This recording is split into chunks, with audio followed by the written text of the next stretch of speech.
সারা দেশে মাঝারি ধরনের কুয়াশা সহ বাড়তে পারে রাত ও দিনের তাপমাত্রা। সেই সাথে রংপুর ও খুলনা বিভাগের দু এক জায়গায় বৃষ্টি অথবা বজ্রসহ বৃষ্টি হতে পারে বলে জানিয়েছে আবহাওয়া অধিদপ্তর।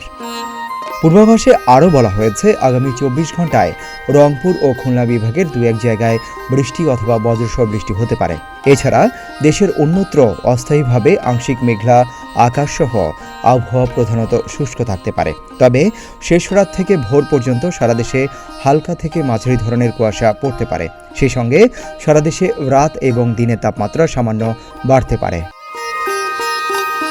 আবহাওয়া অধিদপ্তর আরও জানায়, বৃহস্পতিবার এখন থেকে পরবর্তী 24 ঘন্টায় রংপুর, রাজশাহী, ঢাকা, খুলনা ও বরিশাল বিভাগের দু এক জায়গায় বৃষ্টি অথবা বজ্রসহ বৃষ্টি হতে পারে। এছাড়া দেশের অন্যত্র অস্থায়ীভাবে আংশিক মেঘলা আকাশসহ আবহাওয়া প্রধানত শুষ্ক থাকতে পারে।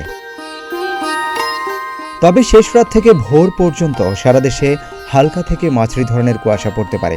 সেই সঙ্গে সারা দেশে রাতের তাপমাত্রা সামান্য বাড়তে পারে এবং দিনের তাপমাত্রা প্রায় অপরিবর্তিত থাকতে পারে। পূর্বাভাসে বলা হয়েছে, শুক্রবার সকাল 9টা থেকে পরবর্তী 24 ঘন্টায় রংপুর ও খুলনা বিভাগের দু এক জায়গায় বৃষ্টি অথবা বজ্রসহ বৃষ্টি হতে পারে।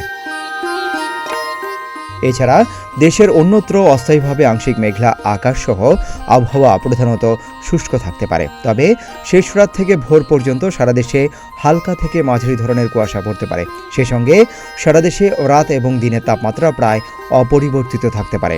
আগামী 5 দিনে আবহাওয়া পরিস্থিতিতে উল্লেখযোগ্য কোনো পরিবর্তনের সম্ভাবনা নেই। সিদ্দিকুর রহমান রোমন, প্রতিদিনের বাংলাদেশ।